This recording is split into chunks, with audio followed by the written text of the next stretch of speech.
Hey, my name is Zhizhen, and then today we're going to talk about one important concept called conditional proof, and I'm going to show this through an example right here. So what is conditional proof? Conditional proof is like so let's say, look at this problem, right? We have our premise 1 and 2 here, and then we're trying to get this conclusion. A implies E or F. So conditional proof is this is in the name, conditional. So it has to work when you see a conditional sign right here. Or sometimes you can maybe, using logical equivalent to change it back into having conditional implied sign. So we gotta make sure. So first thing we gotta do is we know that A is true, right? So if we assume A is true, and somehow through our derivation, where we got E or F, then by definition of conditional proof, that we know A implies B or F, right? So this is our goal, right? So by using that, a lot of time I write here, and so we're using conditional proof, right? Then let's get started on how to solve this. So let's say we assume A, right? And how do we get to E or F? So actually, this just takes a lot of practice, and after you do a lot of practice, you just kind of get to see it. So so for the first thing now, I was looking at it, I see only here we have A, right?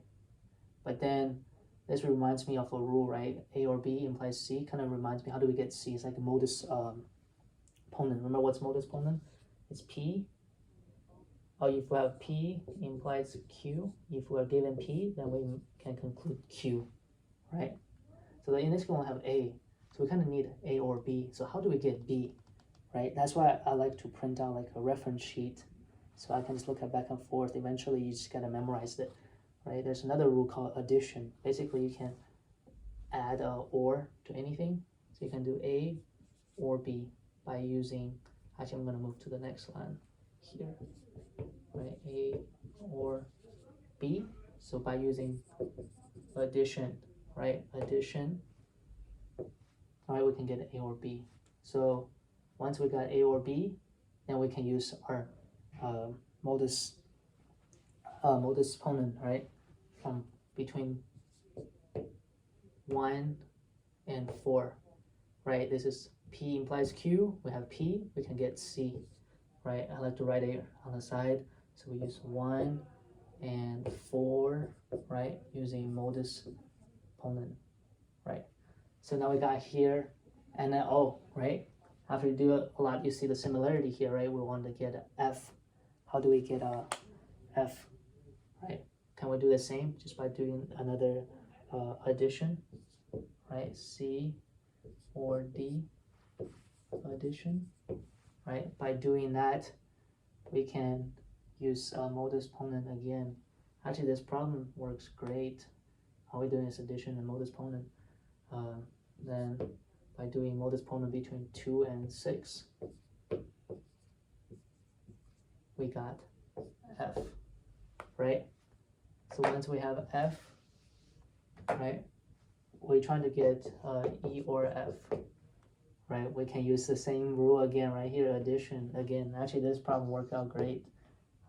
We can do F or E, right, by using addition again. We got, and then you can rewrite it as E or F, right? Now we see if we go from here to here by using conditional proof, we got E or F, then thus our conclusion by definition of conditional proof. We can say that A implies E or F, given these two premises. Big Y, we used proved by conditional proof from line 3 to 9, right? Actually, there's a couple things I want to mention. So actually, a lot of times if you go online finding resources, they might use different symbols here and there. Actually, I took discrete math, and I also took another class, part of the philosophy department, called symbolic logic, and also I took another advanced class called deductive system. It's kind of like dive deep into a lot of logic behind all that. So a lot of times you might see it's like we see the conditional proof as you have P implies Q. You might see a horseshoe. So these two means the same thing. And also, like if you see and in math or engineering, you might see this, but sometimes in online you might see like an and symbol, right? So these are the same. And then also another thing is a negation, right? But then sometimes you might see online they write as a tilde. So just remember that they're the same thing, and you kind of just use it differently. Depends on, it's like the engineering have their own writing, and then the philosophy people have their own writing. They just didn't want to, I guess, make a unified symbol. Yeah. So that's it for conditional proof.